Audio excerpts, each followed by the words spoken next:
have heard of Brian Gerrish? No more needs to be said. Brian Gerrish.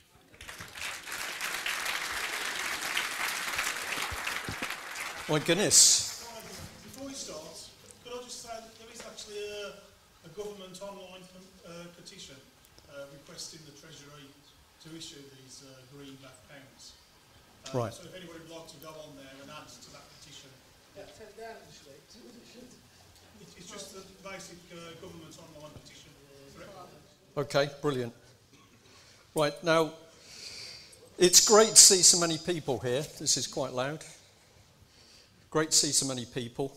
As always with the British Constitution Group, we never know how many people will turn up, so to look at the sea of faces in this hall is absolutely brilliant. And I've got some things at the end of my talk to say about where we are and where we need to go and how we're going to get there. But as usual, it falls upon the Royal Navy to clear up the mess of the Army. So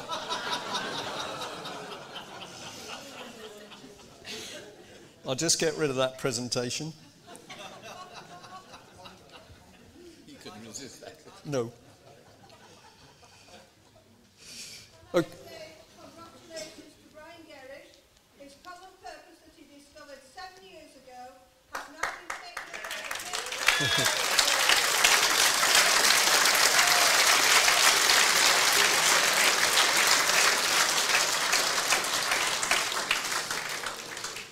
Right, well, that's a very kind statement, Margaret, so thank you very much for that. But I'm going to say, of course, the important thing is it hasn't just been me. There's been a lot of people digging over the last few years, and there are some of them that have done a huge amount of work that I can't name because they're doing such good work, they'd rather not be named. So I know this sounds a bit strange. If you like to give a round of applause to the unnamed people, that would be brilliant.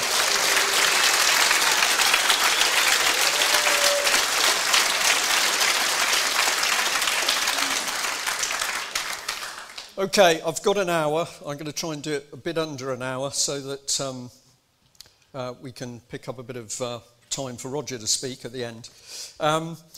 I initially said I was going to talk about the alternative media, but somebody very quickly said to me, that's wrong, you should be talking about the free press and the free media.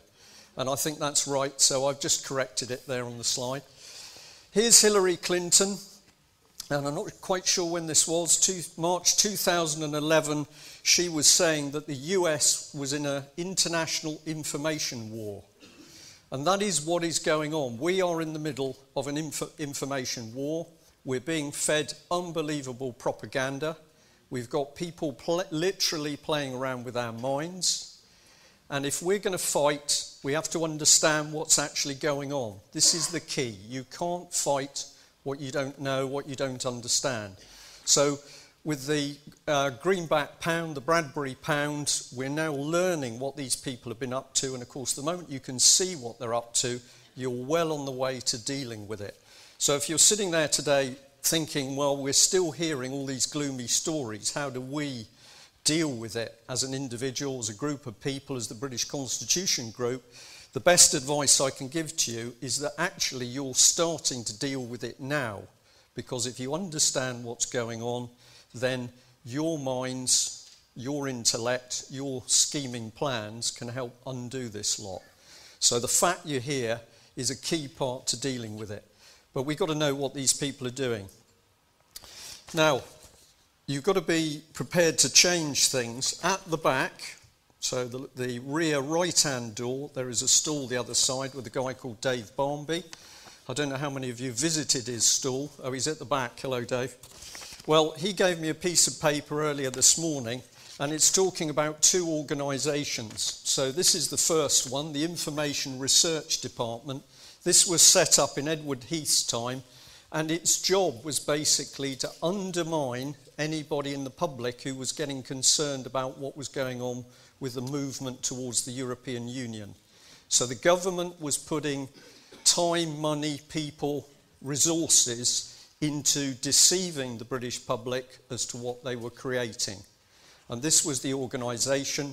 That's the link through to some of the documents, but if you see Dave, I don't know whether you've got any left, but this is the document that I am referring to at the moment. So here is absolute proof that the government was prepared to mess around with what we could see and believe.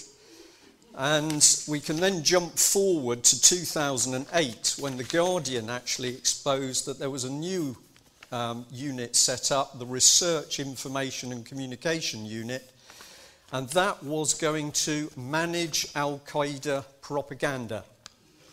So we have Al-Qaeda based in a cave somewhere in the desert, and they are manipulating all of the world media and the British media in order to sell their message, I don't think. So what this was really about was getting an organisation that was going to play around with how we saw wars and terrorist acts and violence. And this, the sophistication of this stuff, puts the communist countries to absolute shame. This is very, very sophisticated stuff, messing around with people's belief systems and minds. Who's paying for it? We are. So if we stop paying for it, it's going to stop. So very quickly, what sort of rubbish are they feeding to us? Well, here's Gordon Brown attempting to look sad on Remembrance Day. And so he did it, Cameron did it. They went into this particular location to have photographs taken so they could be presented in the mainstream press as being very sad and concerned about all the deaths. I don't believe they are the slightest bit concerned about any deaths in any of the wars, because they're part of the machinery to create it. Now, this has just come up this morning. I don't know how many of you have heard about this. Okay.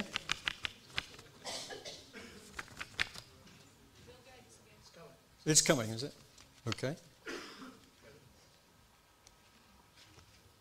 Where's it been?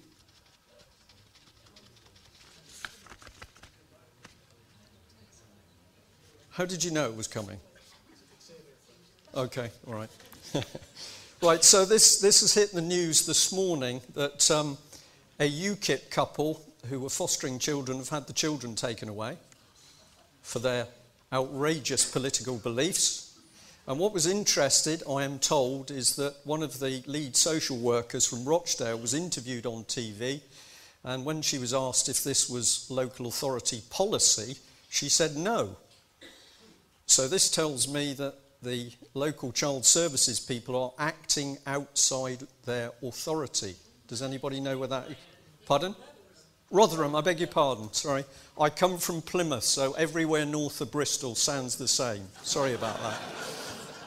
Okay, so I'll watch the faces carefully if I get too close to the limit. But basically, here we are now seeing the state dictate what we can believe. If you don't believe what we think you should believe, we're going to take your children away. Unbelievably dangerous. But we need to expose it, which is what we're doing.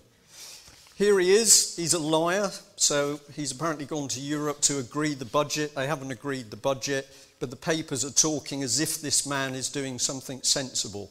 So here we got the Guardian trying to make out that this man has got some intelligence. It's a lie. So we can go to other places, and I find this quite amusing. You know, I've got a military background from the Cold War, and yet if we now go to Russia today, we're starting to pick up information we're not seeing coming through the mainstream British press. And of course, what's going on in Europe, we're not being told about. The BBC is not telling us anywhere of the detail.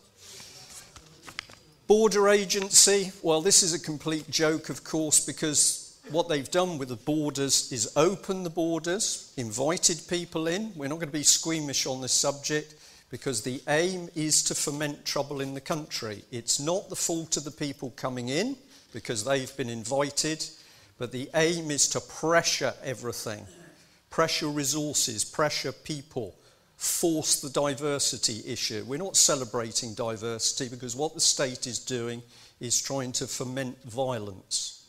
So we're all in this together. Anybody who's on the island at the moment, it's not an us and them at local level, it's we are being attacked by our own government. And if we stick together, we're going to win, and if they divide us, we're going to lose. So this propaganda...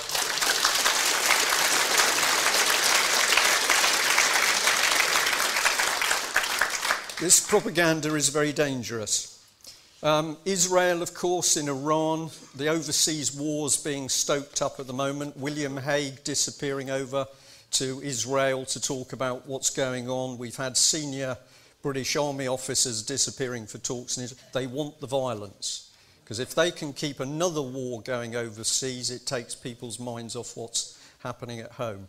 Don't forget Cameron showing people around one of his residences, went past a map of the world, pointed out Libya, said, "We've done Libya, where shall I invade next?" That was reported in the mainstream press by several MPs. The man is dangerous. He, to me, is a psychopath. Right? Russia is warning about the fact that stuff is being done around the Russian borders. So Russia sees that at the moment Britain, America, NATO are beginning to hem in the Russians. And if you listen to what Putin says, you've got to treat him with some caution, because of course he's totally KGB trained. But if you listen to what Putin is saying, a lot of it is very accurate about a conspiracy amongst the wealthy Western nations. So if we're going to break through the propaganda, I think we've got to look at a variety of sources of news. Here's another lie that Scotland's going to get independence. Well, of course, that's rubbish, because all Scotland is going to become is a region within the European Union. But Alex Salmond continues to lie to the Scottish people, and it's our job to point out that it is a lie. Well, another source of information, I'm just putting it up there, they were talking about the police commissioners. What a farce that's been. Now, were people withdrawing consent by not voting, or were we actually allowing the bad guys in? It remains to be seen. But certainly the turnout, and some polling stations had nobody visiting, that was a major shock to the system. What would happen if that happened at the next election?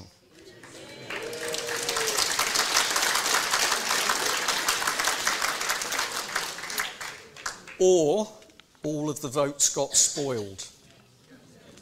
Or we had enough independent candidates.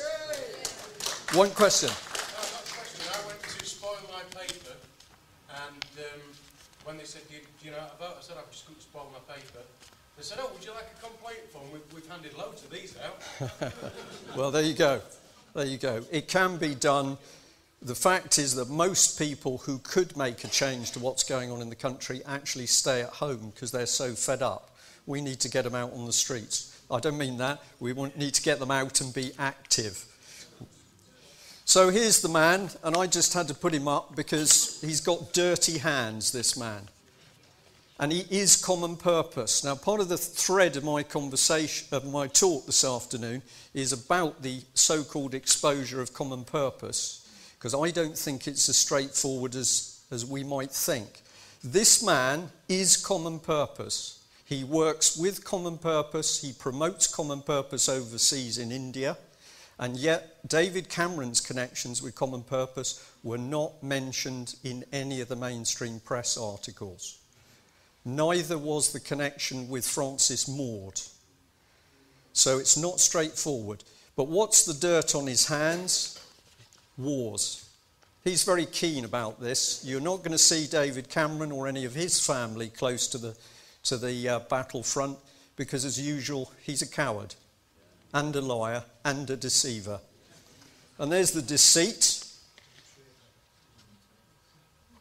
And treason, of course, is really what he's doing, because whatever he says publicly, Cameron and the Tory party and Labour and the Liberal Democrats, with what Roger accurately calls his agenda politics, never mind the colour, the agenda stays the same. Their job is to destroy this country. And if they can pull it low enough, they can generate enough chaos, and that includes violence on the streets, then they can do what they like with the country. So we want to fight back. You've got to be cool, calm, calculated. And we've got to start looking after our neighbours. So when somebody's going to be pulled away by the police or pulled away to be incarcerated in a psychiatric unit, we need hundreds or thousands of people there, peacefully.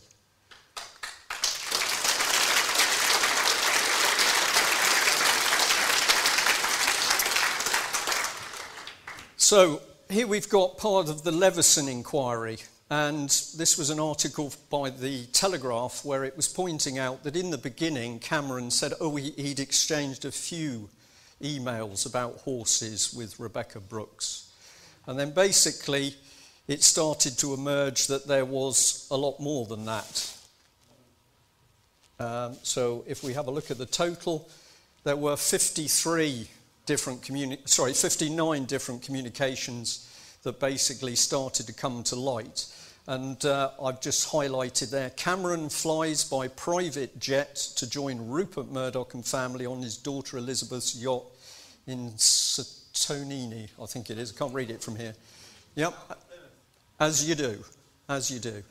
So this man intimately connected with News Corporation, basically, and he's not declaring to Leveson his communications, but of course Leveson's a chum, so does it matter anyway? Now this is very, very interesting. Secret courts plan in chaos. That's what the Mail said. I think this is an utter lie, because Ken Clarke has been working in the background to bring in secret courts, more courts where there is just a judge, there's no jury. So these are illegal, unlawful courts. They're in total breach of common law, and Clarke is working in the background to bring them in. Here's a picture of him. And of course, at the moment, he doesn't have a role. He's a minister without portfolio. So what they've done is made this rather fat, tubby individual, freelance, just like they did with Mandelson. So he doesn't have any official remit. And what was very interesting when we arrived at the hotel yesterday, we had a look at the paper. Is it called I? It's got a red sun symbol on it. Anyway, this was one page. I know it's difficult to see, but all I wanted to do is here's one page of that paper, and what I've ringed is the article talking about Ken Clarke and the secret courts. So you see the relative focus that this paper's giving on secret courts. It's about a wine bottle size. It's put in front of you, but so you don't take any notice of it. And what that little article says is Ken Clarke's actually quite happy that the Lords have rejected the bill, because they're going to go back to Parliament and get the best bits through anyway. So Ken Clarke, in my opinion, one of the most dangerous politicians in this country, and he's on the heels, close behind Mandelson. Now this is where it gets interesting at the moment, isn't it? We had supposedly an exposure of Jimmy Savile, hundreds of victims. We had Jimmy Savile being able to get into secure mental hospitals, into Stoke Mandeville Hospital, into other institutions over in Jersey, and all of a sudden Savile has disappeared from the mainstream papers. All we're hearing is about McAlpine. And we've now got the bizarre situation that he's being paid money for supposedly a false allegation when people haven't actually accused of anything publicly. My brain says there's a scam here somewhere. It's to take the attention away from the children that have been sexually abused. It's to take the attention away from the children that have been sexually abused, because the people who've been abusing them are well up at the top of the establishment. The political establishment, the police, the lords.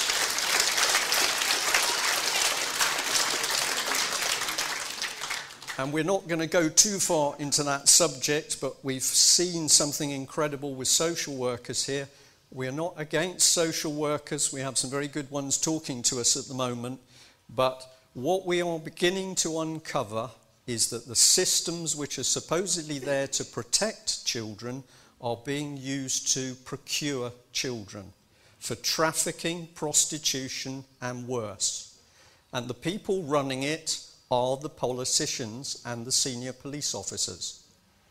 And I think there's going to be a lot more information coming out about this. Now, how much would you trust the BBC? Does anybody trust the BBC?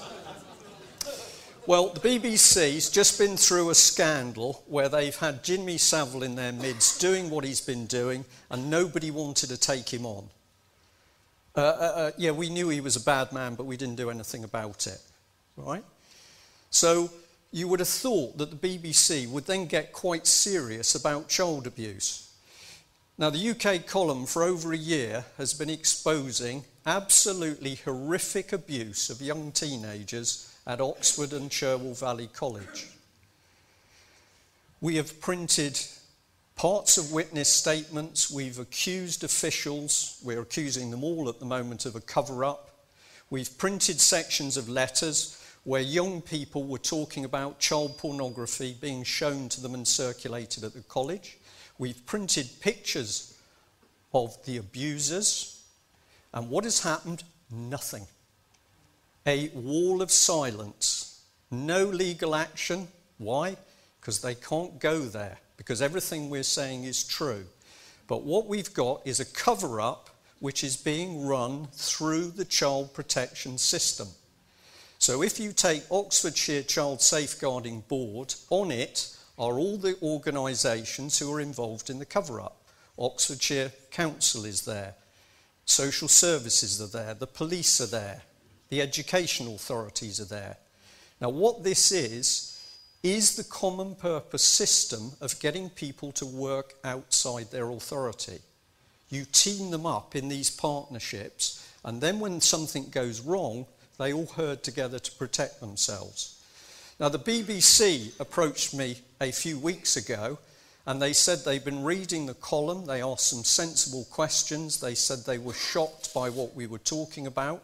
They said they wanted to meet. They said they wanted to see evidence, more evidence. And I was asked, could we meet some of the victims? And I said yes to all those things, but I said, shall we meet and look at some evidence first and some statements, because the victims are very nervous people and we need to build some trust. Does that sound reasonable? Now, I had some family things to do for a week, 10 days, and eventually I made a phone call to this lady to say, can we get together? Have I got a sound lead plugged in here? Yeah. Okay, so hopefully this is going to work. So I called her, and what I thought was going to happen is we were going to meet at a location, and I was going to show her serious documentation supporting the abuse of young people. This is what she said to me.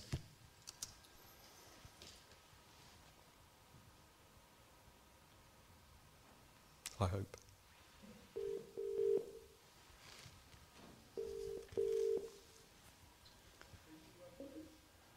Hello.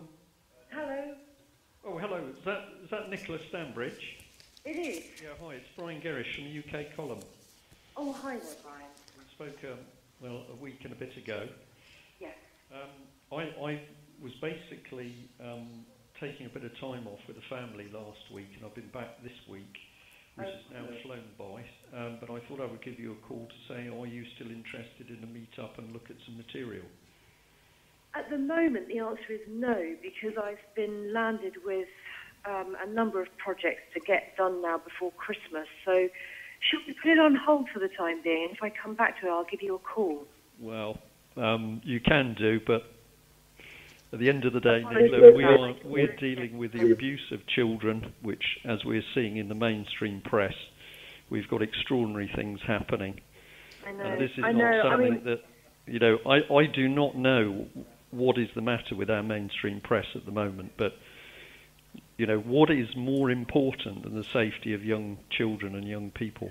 Well, if it's any, I mean, it's no, you know, obviously it's not to be complacent about, but I mean, I'm putting together a piece about anorexia among children at the moment. So, I mean, you know, I'm not exactly off looking into some serious subjects amid other lighter-hearted subjects. So, I mean, they're all there and they're all bubbling away, but...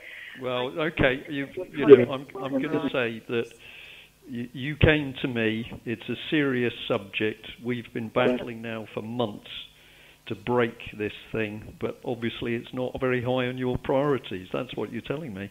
Well, it might not be my priorities we're talking about, but I mean, I just have to crack on with this list of projects that I've got to... Well, you take on your editor, but I really despair at what is going on in this country.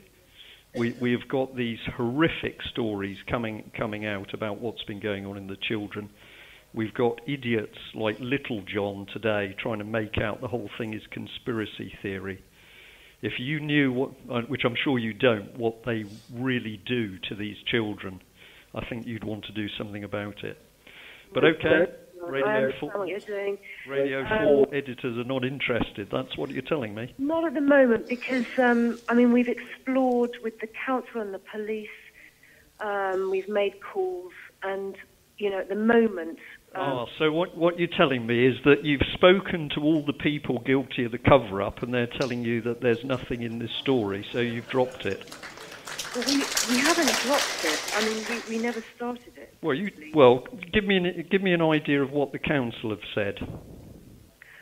Well, if it's all right, I'd rather not, Brian. Well, I'll tell you what they said. They said there's nothing in the story. So you have not sat down with me to look, because I was going to sit you down to let you look at statements written by some of these young people. And I guarantee you would be stunned and horrified. And all you've done is spoken to the very people who are refusing to properly investigate and deal with this abuse. Right. We've spoken to a number of people around the case. Have you spoken to any of the victims? Well, we've spoken to you, and I mean, if you... I'm not a victim. Have you spoken to any of the victims? By all means, if you think that they should get in contact with us, please... No, I'm not playing that game, because you are telling me you are not taking the matter seriously. You've spoken to the very people who are covering up what has been done to these children. Well, we're not prepared to go through you in terms of talking to these children. What do you mean by that? I have offered to let you read statements. But we would like to speak to them independently and on their own. And if you have concerns, they are absolutely... You have my details. You can, by all means, pass on my details. No, I said to you... That's how it has to be. I said to you I was prepared to see whether that could happen.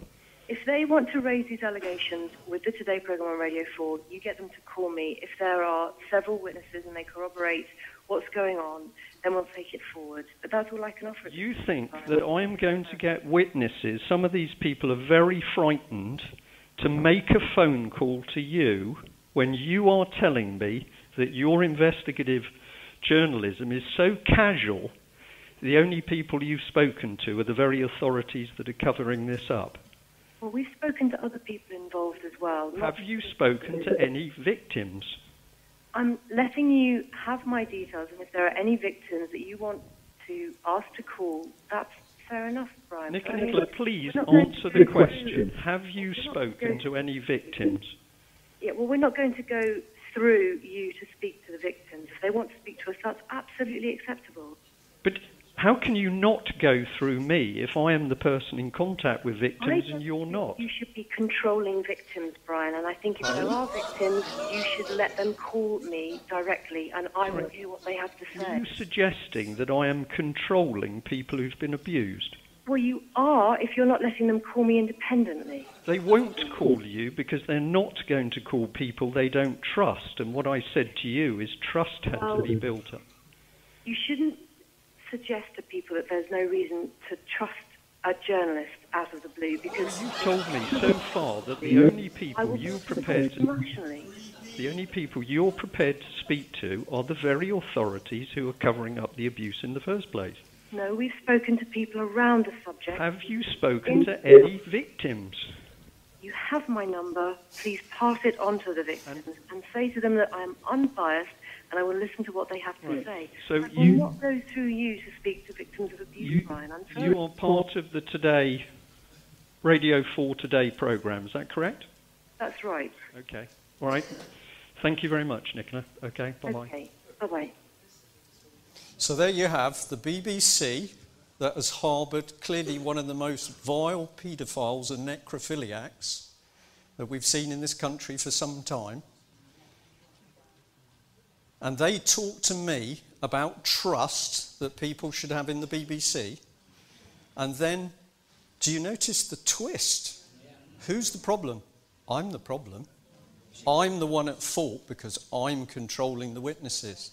Brian, Yeah. for 2 weeks I've been being pestered by a gentleman that I've been working with who wanted me to contact this woman Yeah. at BBC 4 and Radio 4 trying to get information, not the main BBC. And what they're trying to do is find out the level of people out there that are saying they've been abused by getting them all to come forward, and then they'll play psychological games on them, like she's attempted with you, Okay. to shut them all up and subdue them. Right. That's what they're doing. And I'm glad I haven't contacted them for that very reason. Okay. This lady knows a huge amount about the abuse of children. Thank you.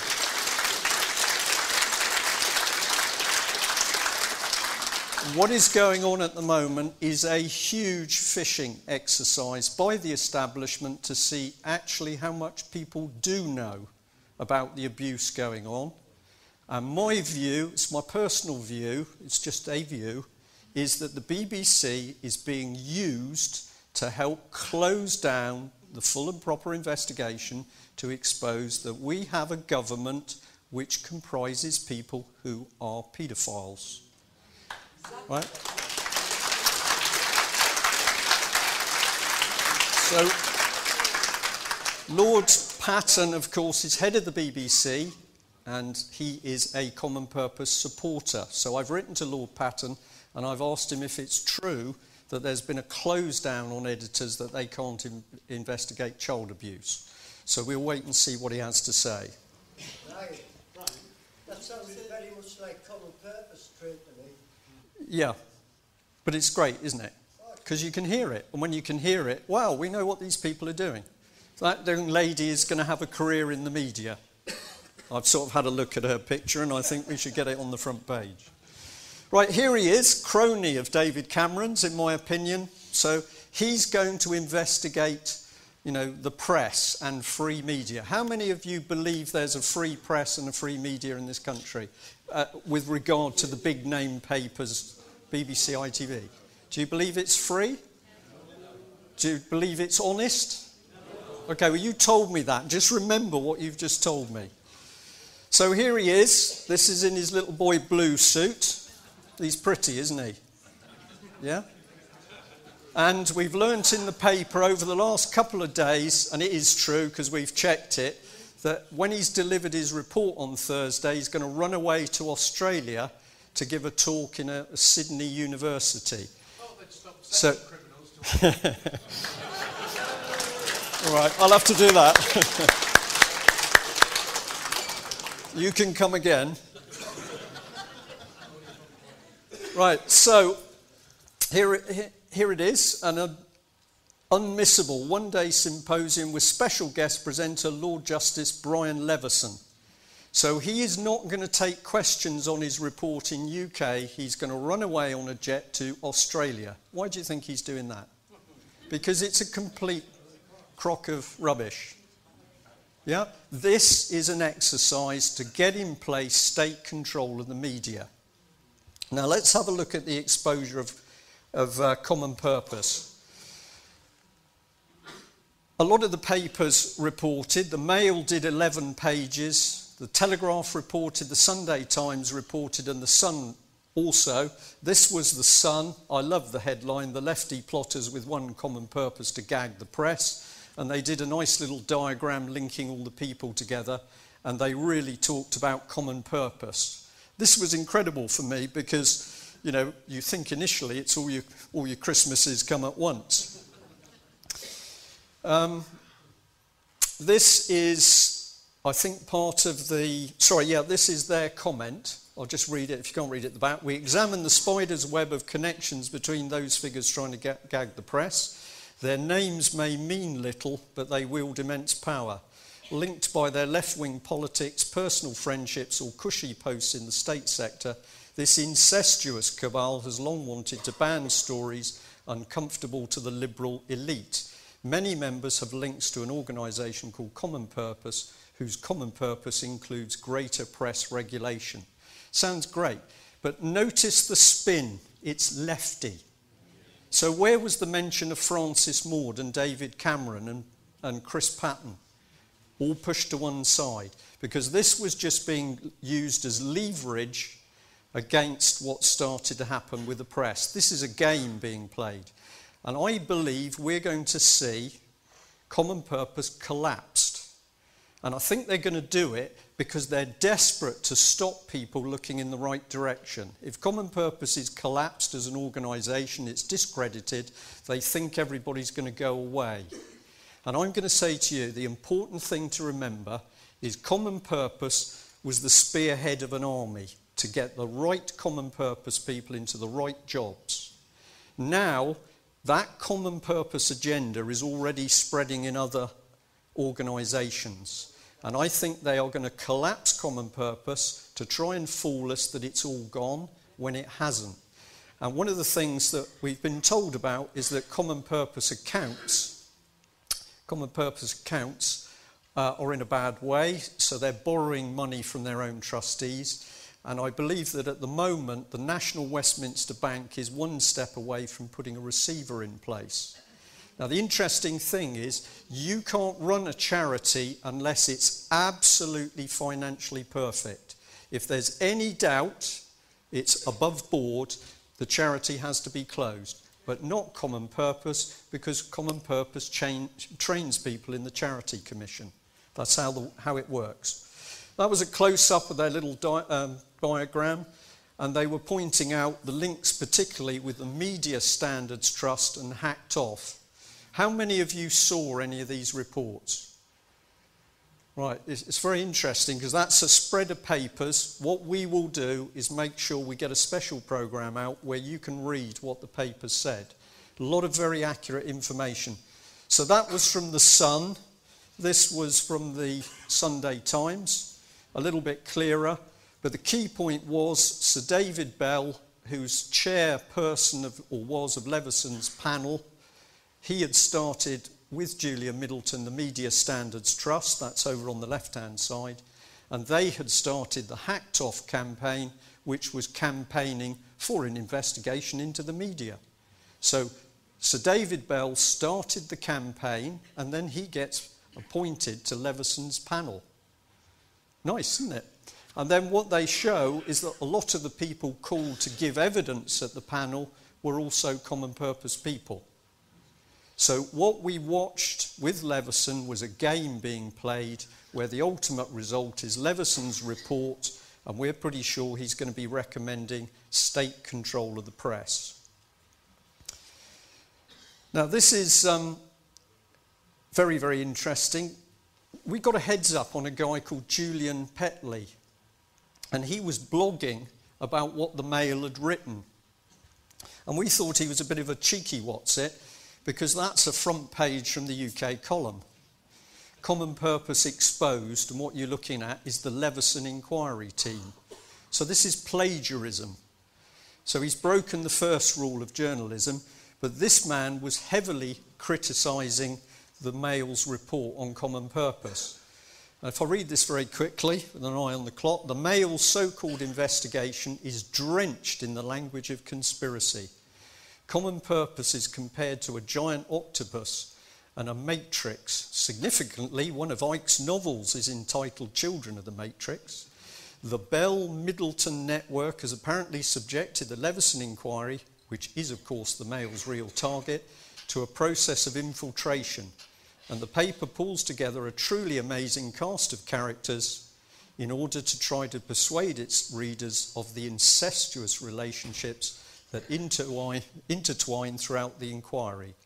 And that what we have here is an example of the process of entryism, by which this apparently thoroughly sinister grouping has allegedly taken over much of the British establishment. Now, if you read the 11 pages in the Mail, it is absolutely accurate. It should be, because most of it has come from the UK column. Okay? And they join even more dots, warning about the influence of Common Purpose. So here is Professor Petley commenting on it. And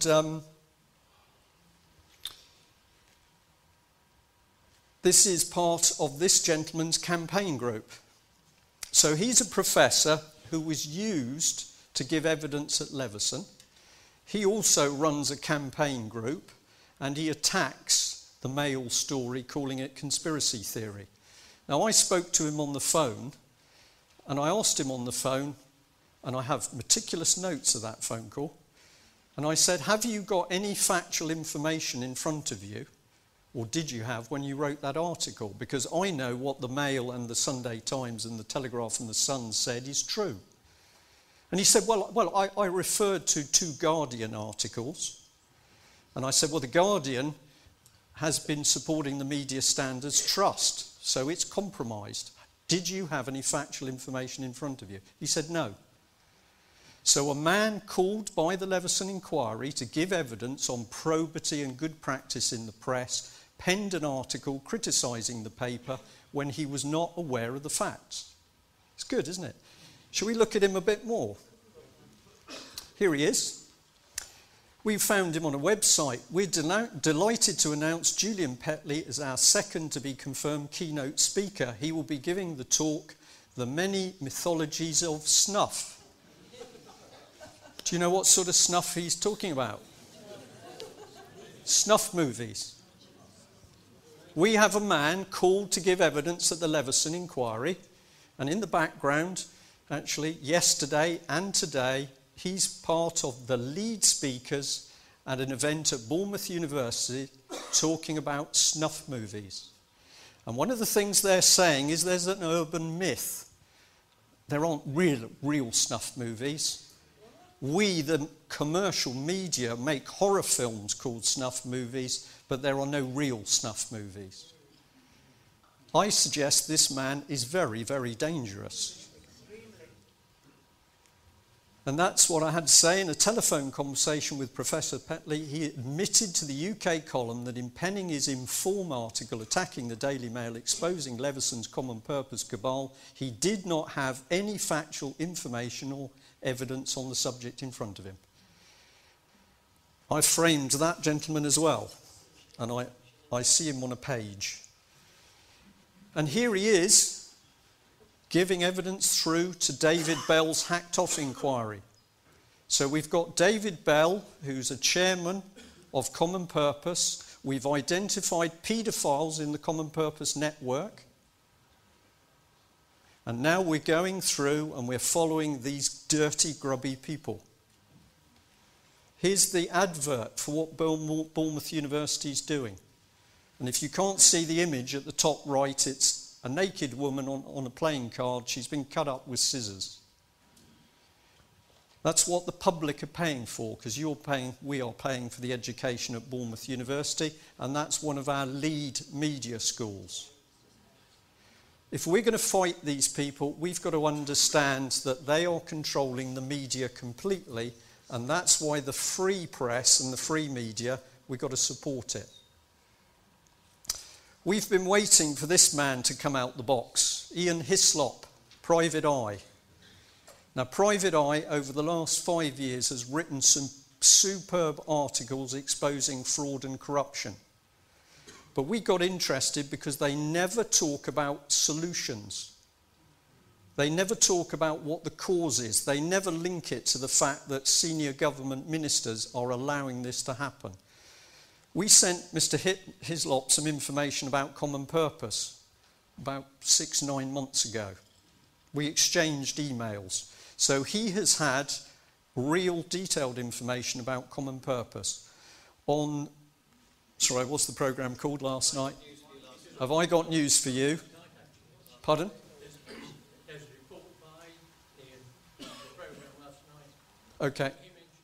Right, yeah, this is the actual snapshot of him as he's mentioning Common Purpose on that programme. He dismisses it all as conspiracy theory. I think Private Eye is another government-backed organ, effectively, to cover up, to keep us laughing at stuff which is actually unbelievably serious. So I think he wins the title of shill, and maybe we ought to do some more exposing. Right.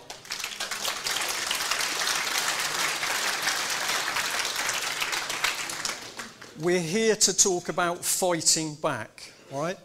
The exposure is 90% of the battle. If you're sitting there thinking, oh, how do we fight all this? It's exposure. You've got to show it, you've got to talk about it, you've got to put posters up, you've got to blast the internet, you've got to get it to everybody in this country. And that's quite an easy thing to do today, because if you can't get out the house to post stuff, you can do it over the internet. But if you're sitting there saying, how do we bring these people down? The first thing that's got to happen is to be exposed. And the second thing is we have to put up an alternative regime of governance, which is what Roger's talking about and where we're getting to with the bank. Okay? Fighting this monster is not difficult. The first thing is you've got to expose what it's doing. You've got to understand how the propaganda works. So I thought we'd be positive and we'd have a look at some of the other organisations that are doing the right thing. So I'm putting up some slides of some of the media that's on the internet at the moment where people are speaking out. Now, where is the lady? Louise, would you like to stand up, please? Because she wouldn't do that for me the other night. Come in. This is Louise. Louise got in contact with the UK column about a year ago, saying, would we do an interview? And what was interesting is Louise has an hour slot on a genuine FM radio station in the south of Devon. And she's in a very interesting area because there are lots and lots of retired, particularly naval officers. And she said, do you want to speak on the programme?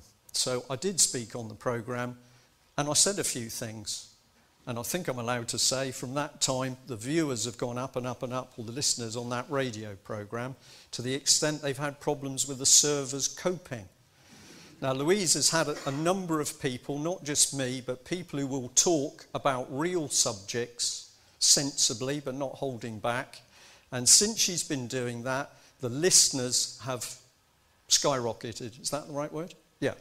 So here is one lady that got involved, managed to get an hour slot on a radio show, and now the listeners are pouring in because they want the truth instead of listening to disgraceful rubbish like Radio 4. Okay? So, well done to Louise.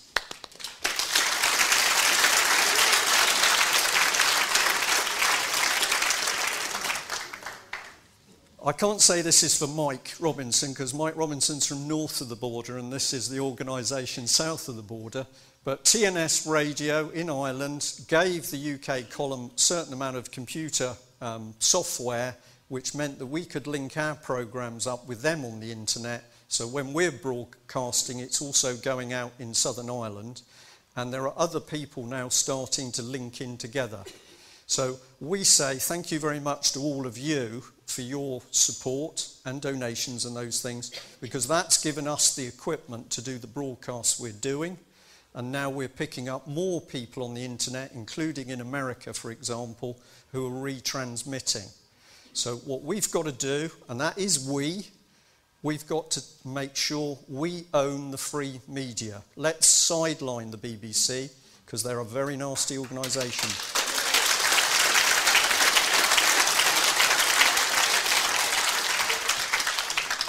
Ian Crane, how many of you have watched some of Ian Crane's material?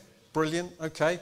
Ian's got his own style, he doesn't hang back, he goes into all sorts of subjects, but now it's brilliant because we talk to him quite a bit, we're sharing information, we're doing presentations together, the teamwork's building, and this is what we need. This is a very brave guy who should be in the audience somewhere. Mick, are you around? There he is. He's got his hand up at the back. Just stand up a bit. It was a bit too quick there. This is Mick Harvey, ex-Royal Marine, sent to prison for attempting to give his children Easter eggs. Okay? Harassment for giving sons Easter eggs and leaving a birthday card on a doorstep. No court orders in place. Okay? Because there was uproar in the court when he was sentenced to 7 weeks, the judge increased it to 8 weeks. All right? Now, this is the state beginning to put the knife in on the armed forces. right? The armed forces, they want them dead and maimed on the battlefront, and when they come back, they want them dead and maimed here, or put out of action.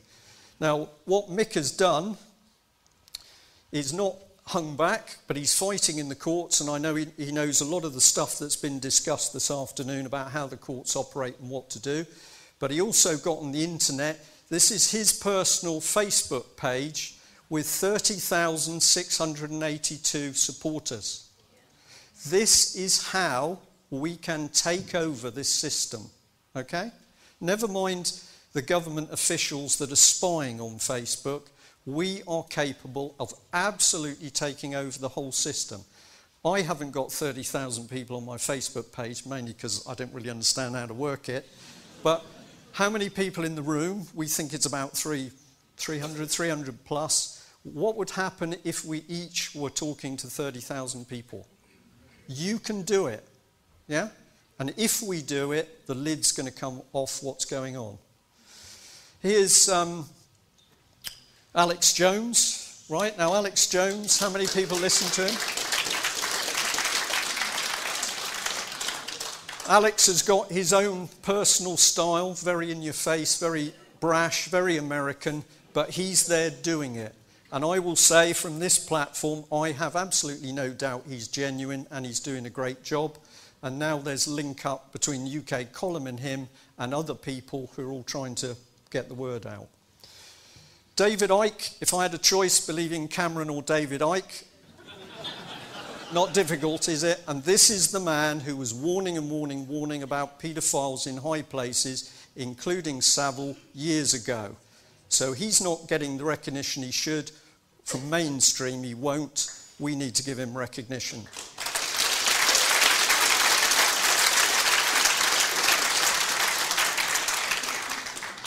This is a very small blog radio, also based in Ireland. This gentleman and his wife had their 2 boys taken away.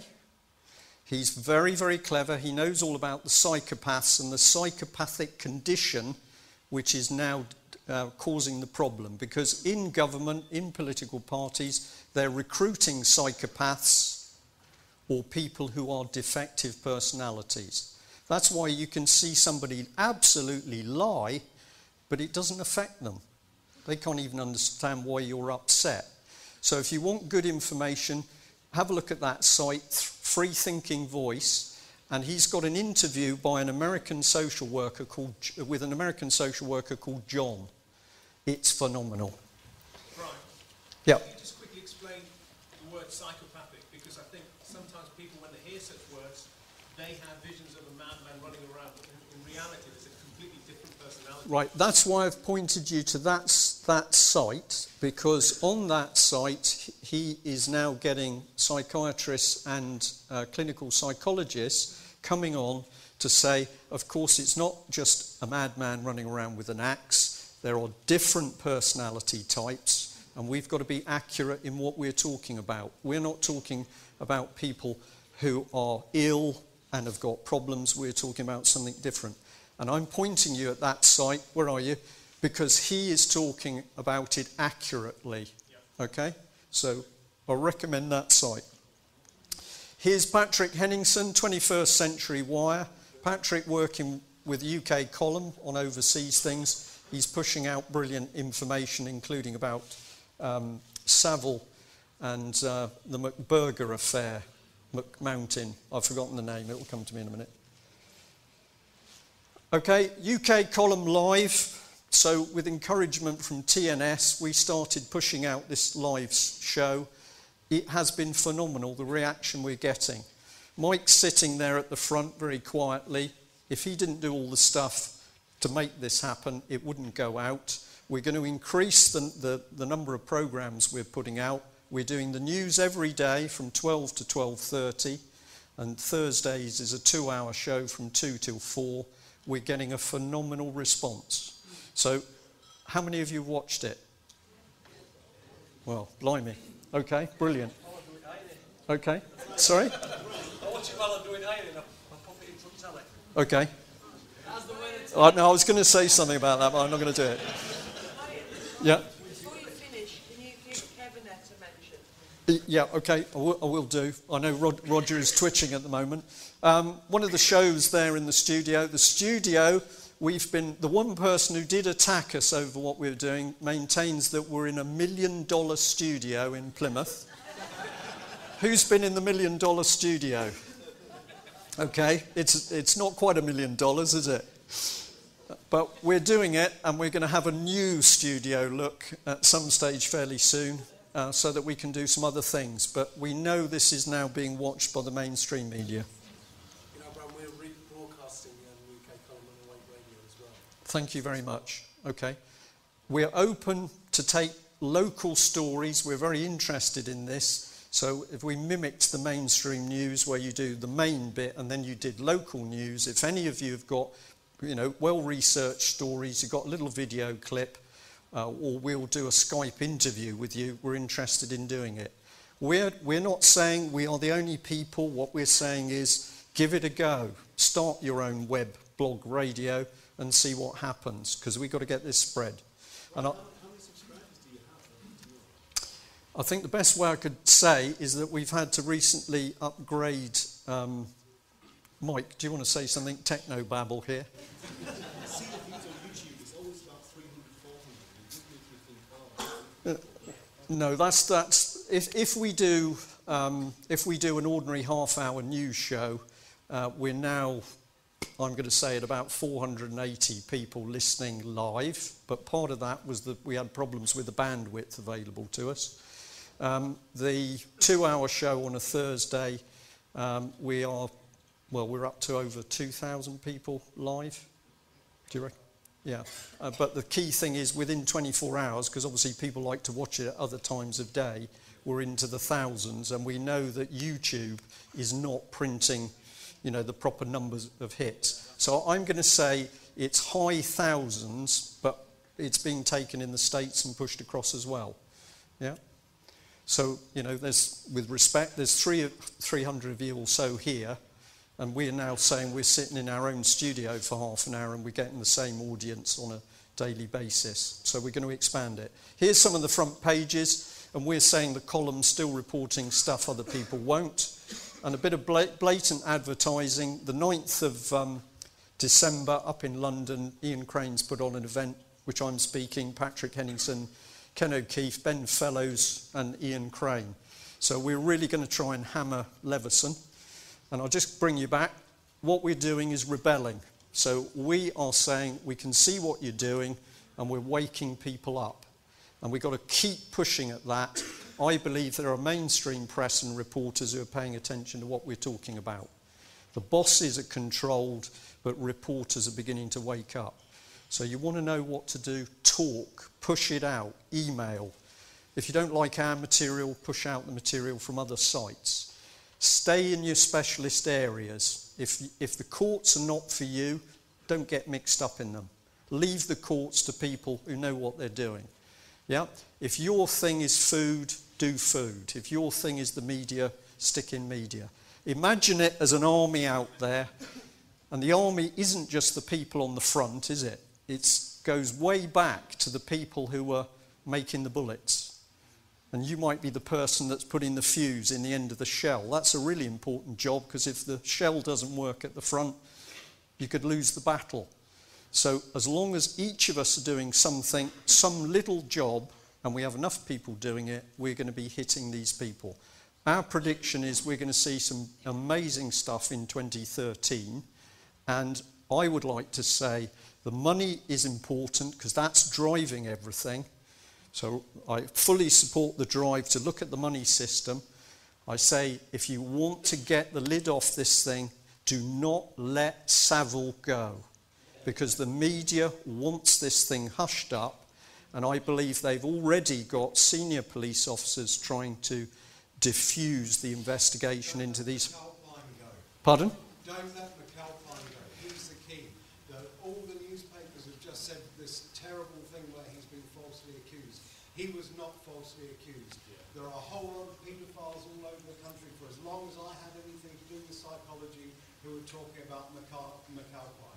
And when the ship comes home to land on McAlpine, that will blow it all to pieces. Especially after they've all said he's fucking innocent. Well, He's as guilty as hell. allegedly, he never challenged Scallywag magazine. And if you don't know what Scallywag magazine, perhaps you should look it up. One question. Brian, the man that's investigating this Julie Savile business is the boss of BBC Scotland, you know, and they're all tied in with the paedophiles in the Labour Party. Well, of course, BBC Scotland also pulled out of the investigation into Holly Gregg abuse. That's the reason why they brought him in, to shut up Gordon Brown being a paedophile. Right. And now we're doing the job because the truth is coming to the surface. So, They're worried about it. The BBC's worried about it. yeah. All we've got to do is keep pushing the truth around so that they can't bury it. So we need to be talking about the cover-up, and any police officer you know as a friend, talk to them about it, because we know the police are very upset. Roger, I'm going to finish there. Thanks very much.